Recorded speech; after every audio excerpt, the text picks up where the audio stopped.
Welcome back to our channel, dear viewers. Today, we're embarking on an extraordinary journey through time to explore the captivating history of the Mauryan Empire. From its humble beginnings to its grandeur, we're about to uncover the incredible rise and fall of this ancient dynasty. But before we dive in, a special message for all of you who are enjoying our content. Your support means the world to us. Mauryan Empire.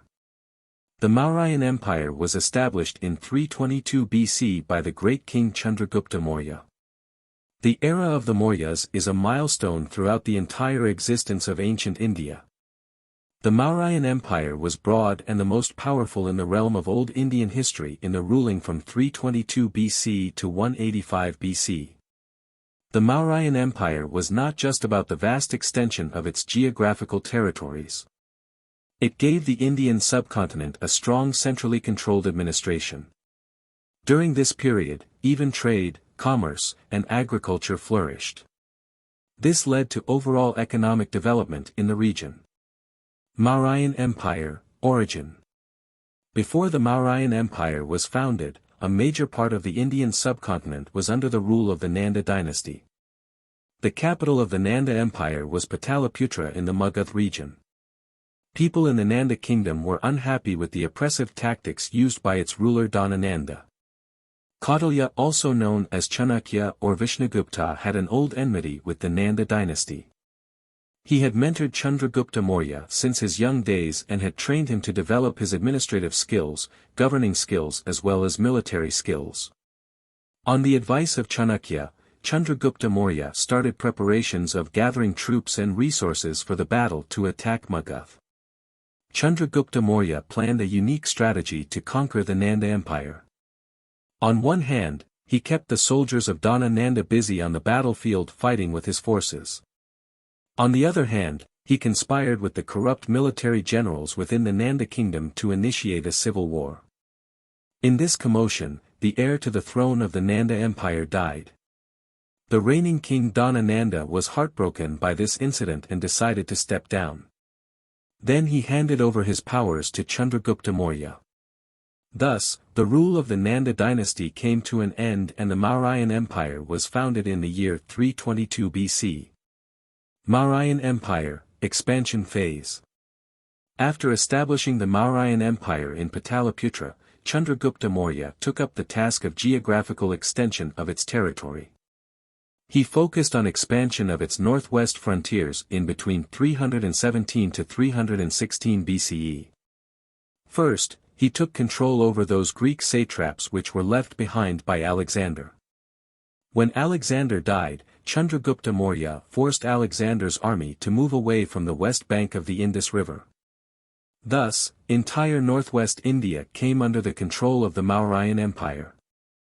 There was Seleucid Mauryan War, 305 to 303 BC, between Chandragupta Maurya and Seleucus I Nicator, founder of the Seleucid Empire.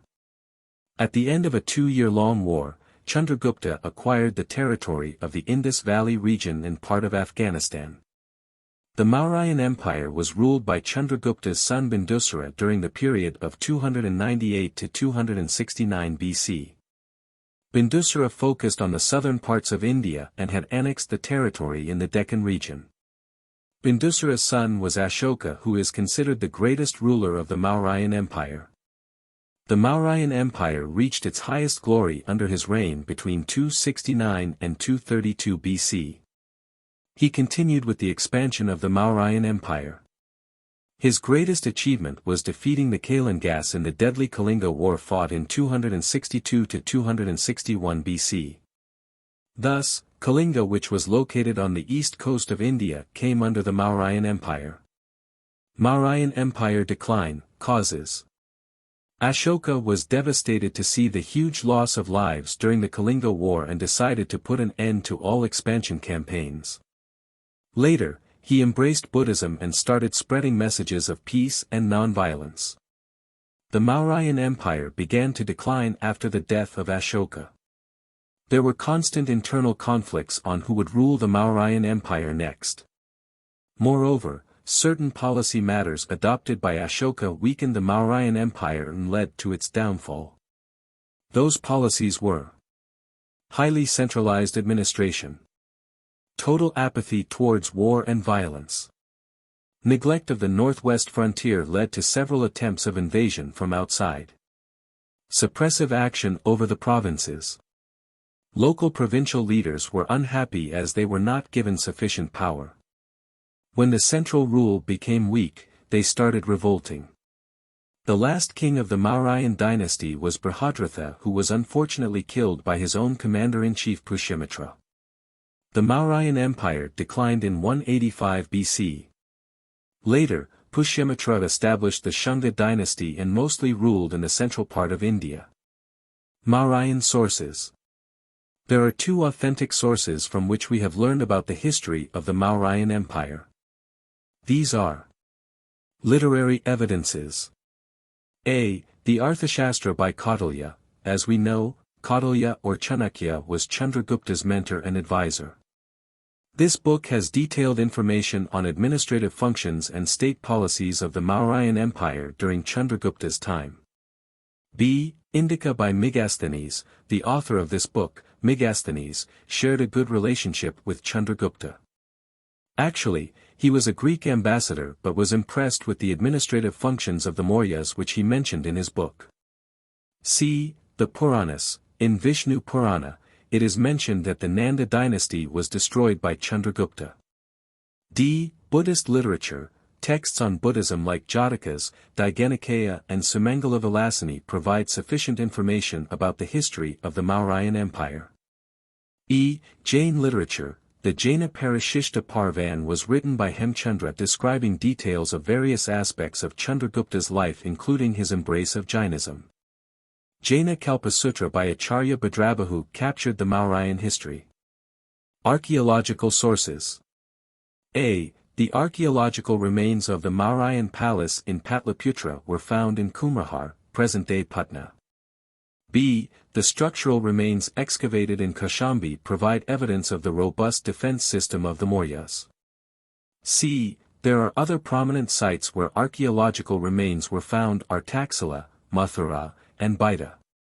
D. The stupas constructed by Ashoka still exist in different parts of India, Sanchi, Amaravati, Dali, Bodh Gaya, etc. E. Various forms of Ashoka's inscriptions. Ashoka's edicts were written on rocks, pillars and slab stones and can still be found in different locations. Examples: 14 major rock edicts, 6 pillar edicts and 2 minor rock edicts.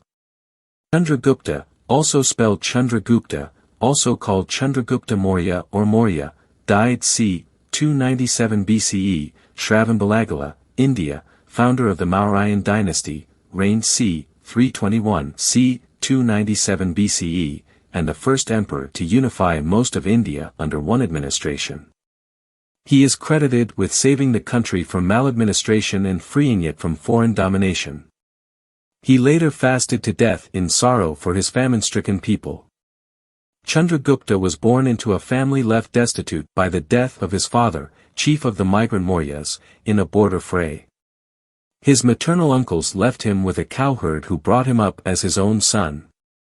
Later he was sold to a hunter to tend cattle. Purchased by a Brahmin politician, Kautilya, also called Chanakya, he was taken to Taxila, now in Pakistan, where he received an education in military tactics and the aesthetic arts. Tradition states that while he slept, following a meeting with Alexander the Great, a lion began licking his body, gently waking him and prompting in him hopes of royal dignity. Upon Kautilya's advice, he collected mercenary soldiers, secured public support, and ended the autocracy of the Nanda dynasty in a bloody battle against forces led by their commander-in-chief, Bhattasala.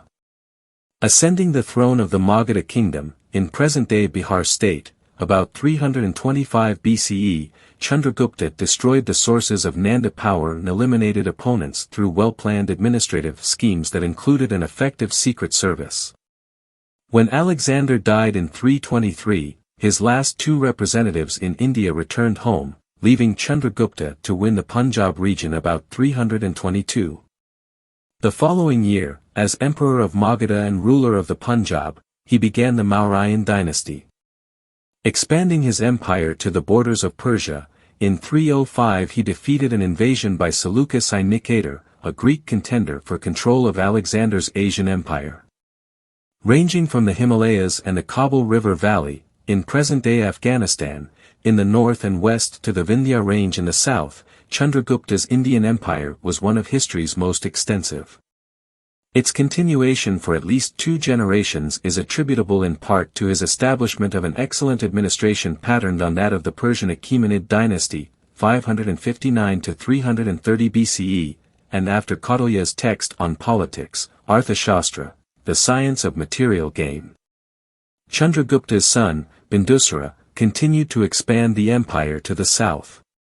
Traditionally, Chandragupta was influenced to accept Jainism by the sage Bhadrabahu I, who predicted the onset of a 12-year famine.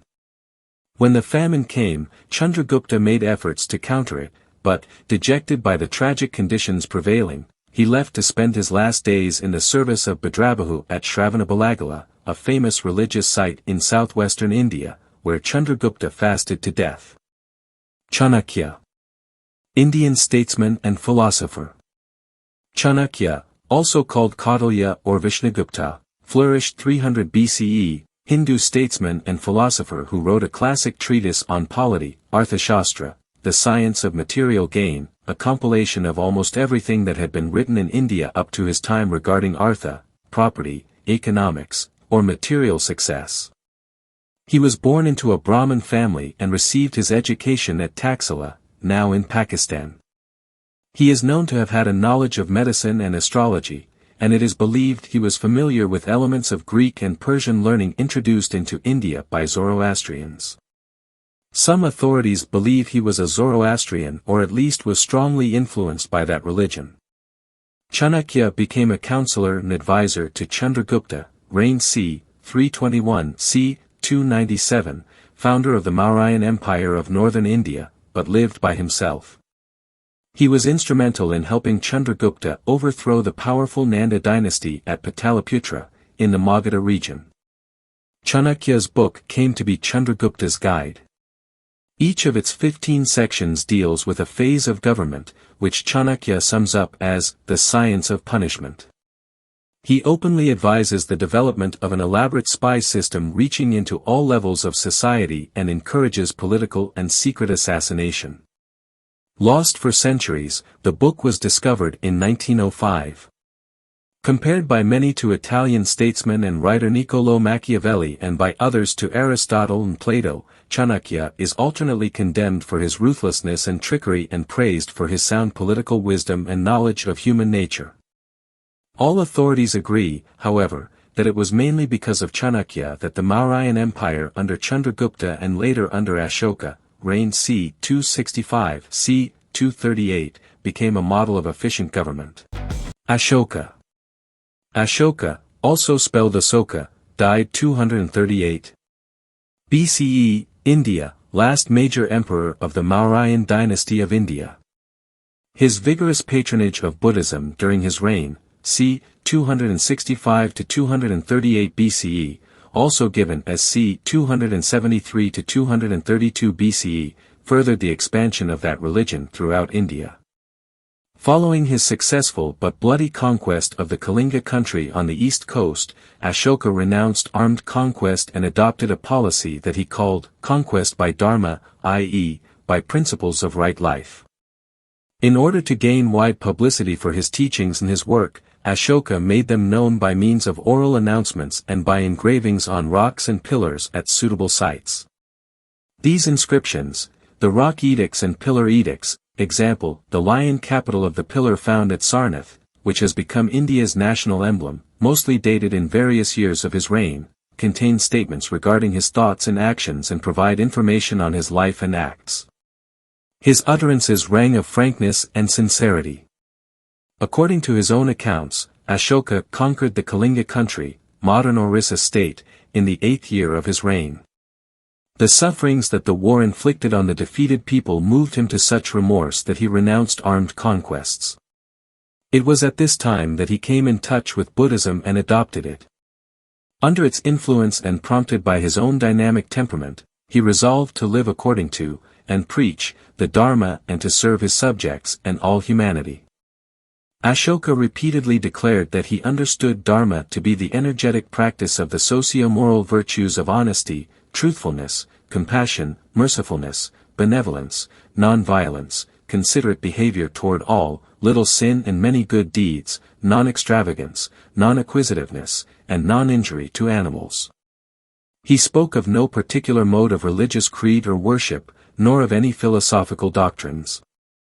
He spoke of Buddhism only to his coreligionists and not to others. Toward all religious sects he adopted a policy of respect and guaranteed them full freedom to live according to their own principles, but he also urged them to exert themselves for the increase of their inner worthiness. Moreover, he exhorted them to respect the creeds of others, praise the good points of others, and refrain from vehement adverse criticism of the viewpoints of others. To practice the Dharma actively, Ashoka went out on periodic tours preaching the Dharma to the rural people and relieving their sufferings.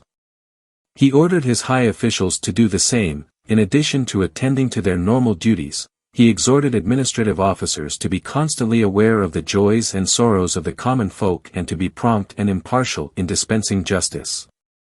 A special class of high officers, designated Dharma ministers, was appointed to foster Dharma work by the public, relieve suffering wherever found, and look to the special needs of women, of people inhabiting outlying regions, of neighboring peoples, and of various religious communities.